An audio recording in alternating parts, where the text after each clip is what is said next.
Taylor McHargue from ESPN, CBS, color analyst, television analyst with us on 365 Sports. And Taylor, thank you very much for your time. What games do you have this week? Man, guys, I'm going to Kalamazoo, Michigan. I've never been. It's my first ever MAC game, but I've got Western Michigan this week, which it's a whole new world for me. And then back to the Big 12 next week with Iowa State. So we got to going all over the place the next couple of weeks. What was your thought about Iowa State and how they closed out and beat a team that has really kind of run that rivalry, and a huge win for Matt Campbell and the Cyclones? Oh man, if you're Iowa, you just got to be sick. The chances that they had inside the 10-yard line, I think a couple even inside the 5-yard line, where if they had just capitalized on even one of those, that they ended up settling for short field goals. That game's out of reach, and we're not having this conversation. But credit to that staff and those kids for Iowa State for not giving up. That's a tough place to play. At Iowa is a really challenging place to play, and to get that win in a rivalry game, that could change the entire trajectory of your season. That was a massive win for Iowa State. Taylor, it was dicey for Kansas State against Tulane. The American very well. John Sumrall, a really great hire there for Tulane. Do you think this will be maybe more the norm for Tulane going forward, kind of like they were with Willie Fritz, where they're not really going anywhere? They're just kind of reshaping in the image of a new coach. Well, I really thought Summerall was a fantastic hire, and if you track his success when he was at Troy, they won the Sun Belt Conference in his first year as the head coach. So I think most people were not expecting a big drop off, and I think that's clear for Tulane. There's still a lot of talent on that team. I think the thing that's jumped out to me though is just the play of Darian Mensah. Just through the first couple weeks of the season, but especially against Kansas State, he didn't blink at quarterback for Tulane. And, they're a offensive pass interference call late in the fourth quarter away from that game going to overtime. Kansas State fortunate to get out of there with a win. I did not think Kansas State was particularly sharp on the other side. I thought there was some sloppy play overall. Offense, I didn't think was really all that crisp, especially throwing the football.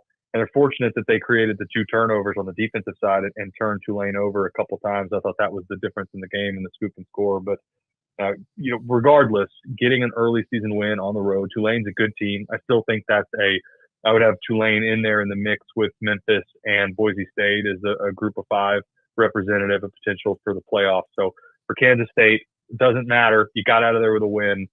But Tulane on the other side, I was really impressed with the Green Wave. Kind of sticking with that theme here, Taylor, I know you got some eyes on Oklahoma State and Arkansas, a game where Oklahoma State had to overcome, playing a team that was playing a bit better and do some things late to make sure that they got that win. I guess 2-part, just your thoughts on how Oklahoma State escaped that game in some ways, but also Taylon Green, what a difference he's made for the Razorbacks. I said it about Iowa, about how you have to be sick. For Arkansas, truly sick to your stomach that you lost that game. They outgained Oklahoma State by 250 yards. They dominated time of possession. They won time of possession by more than 10 minutes. I want to say it was like 13 minutes of time of possession that they were ahead of Oklahoma State.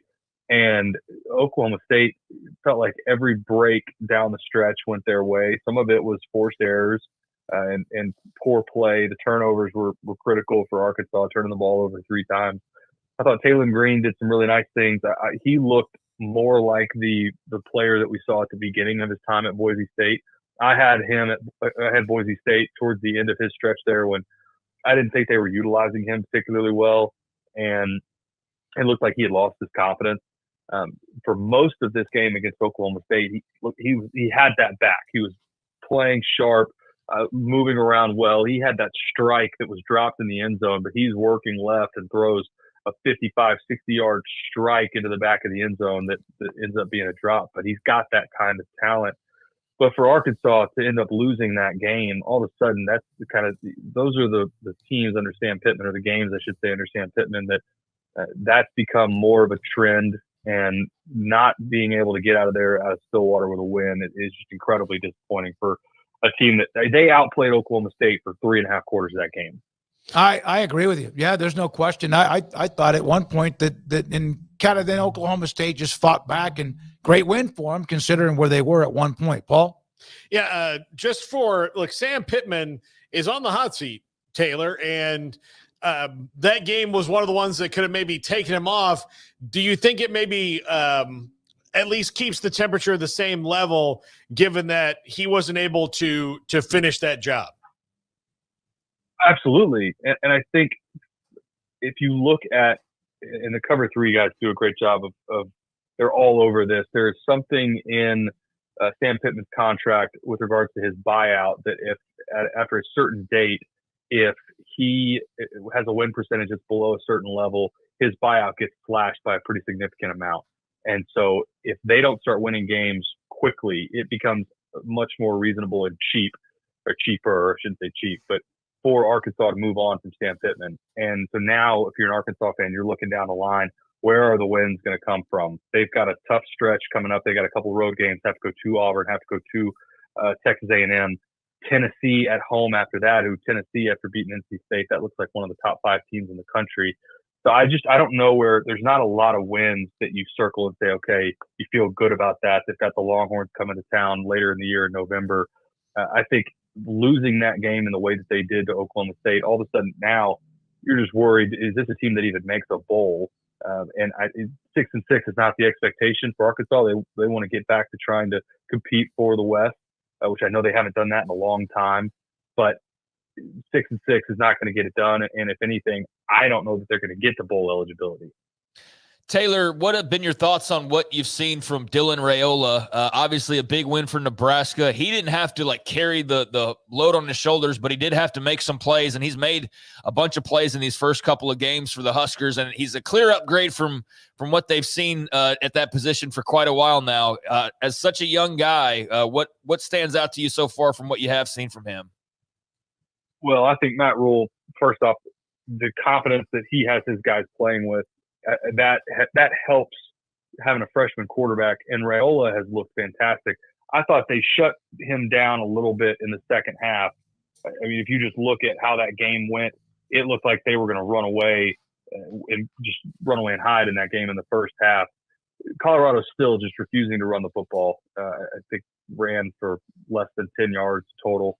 The defense on the other side for Nebraska playing really physical, but you can just see with Raiola, there is a confidence that's building with his guys around him. They have a belief in their quarterback, and it was obviously a big deal when he went there. And that's the kind of guy that if you could keep on campus, and it says all the right things. He seems to enjoy and love Nebraska. And if you're a Nebraska fan, that's what excites you. Is you're going to go win the Big Ten this year? No, probably not. But are you building towards, in another 2 or 3 years, you keep all the key pieces, you portal in a couple other guys, and you keep this anchor quarterback? That's how you start to build towards something that you get back to. You're trying to get Nebraska back to the heyday of the 90s. And it's going to start with Raiola, and he looks the part right now, and is obviously played really well in the first half a week ago.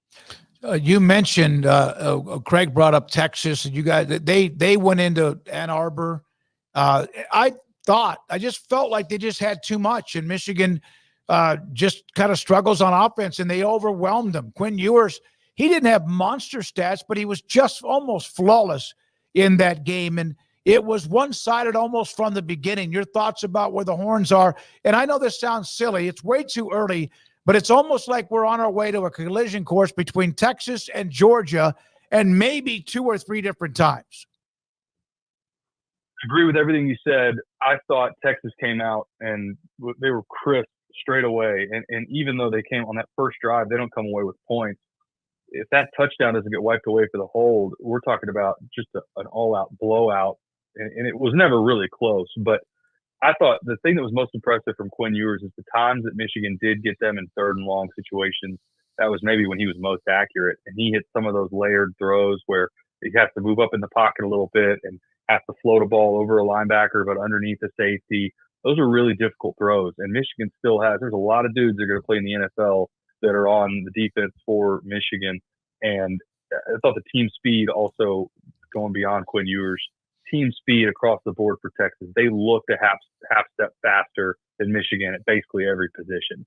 And that was interesting to see because a year ago, Michigan was just that swarming defense where they would suffocate you. And all game, Texas was able to get on the perimeter. They got good push inside. And the last thing that I would say, Michigan was so afraid of Texas' RPO game and getting the ball on the perimeter in space. That's what allowed them, I think, to run the football so well. And the rest of the season through SEC play, there's only, you said it, there's really only one team that I think is going to be able to line up and play a light box well against Texas at all, and I think that's Georgia. Taylor, I want to go back to Colorado for a second. Do you think there's anything that they can do in this particular season to fix their problems up front on both sides of the ball? No, I don't think Colorado is not a very good football team. I mean, there's all of the media hype, and there's Coach Prime, and there's a couple key pieces with Shedeur. There are some Travis Jackson, obviously, but it's not a very good football team. And if it wasn't for the NFL talent and Coach Prime, this would not be a team that we talk about. A year ago, some of the pieces that they brought in, and some of which that are still starting today, you're talking about guys that either were on FCS rosters or Group of 5 rosters and were not great players at that level. And it shows up still to this, go back to last week against Nebraska. The talent's not there across the board, and they're not able to run the football. And they're playing in a conference on the defensive side that they're not built for some of the offenses that they're going to have to face the rest of the season. And it's honestly, I have fatigue, and I'm sure you guys do too, of every week they're on national television and there's a huge audience and they just don't look very good. And I think that's going to be the case the rest of the season. And I would imagine there's a lot of other people that have fatigue from having to talk about a Colorado team that's just not very good. You, I believe, saw that Air Force San Jose State game this past week. And, of course, Air Force in Waco to play Baylor. Last time they met, it was a miserable night, cold weather, and it was miserable for Baylor because Air Force dominated that game. We had Troy Calhoun on yesterday. Loved listening to what he had to say about the academy and all that. What did you see from Air Force? Well, I love Coach Calhoun and have all the respect in the world for him. I'm going to piggyback off of some of what he said the last couple of weeks. They are so green. They're so young. They've replaced effectively everybody on both sides of the ball, especially on offense. They are also banged up. Their top 2 or 3 ball carriers did not play a week ago, and they're struggling to move the football. They didn't really move the ball very well in week 1 against Merrimack. And then last week against San Jose State, less than 200 yards of offense. They were never really in that game. They got down early, and outside of one drive that they capitalized on a turnover, never really got on the other side of the 50. And so for Baylor, this really just comes down to don't turn the ball over. Don't give them short fields. I don't think they're going to have a difficult time. This is not an Air Force team that's talented enough to come in and pull an upset in Waco. This is truly, of all the years for Coach Calhoun, we played them in a bowl game. Of all of the years that I've followed Air Force, I think this is the most junior and inexperienced I've ever seen them. And it's going to be, this to me is a true rebuilding year for a team that they can't go out and portal kids in. What they got is what they got. And there's a lot of youth on that team right now. And they're struggling on offense to find that identity. How much do you sleep before Rice plays at Houston this weekend? Oh man, I'm still not over the Sam Houston State loss. I hope this should be a good game because both of these teams, I think it's like a 3-point line or a 4-point line. Houston, they got get steamrolled week 1 against UNLV, and then last week I thought they looked pretty solid in Norman. That game was tight late until that safety, but it should be entertaining. Obviously, want to see Rice retain the Bayou Bucket. It was big for them to get that a year ago, and definitely get back on schedule if they can figure out a way to get a win at Houston, move to 2-1, and I'll be back in a better mood if they can pull off the upset against Willie Fritz. Have safe travels, Taylor. Thanks for your time. We appreciate it. Taylor McHargue with us, TV color analyst on 365 Sports Wednesdays in the 3 o'clock hour.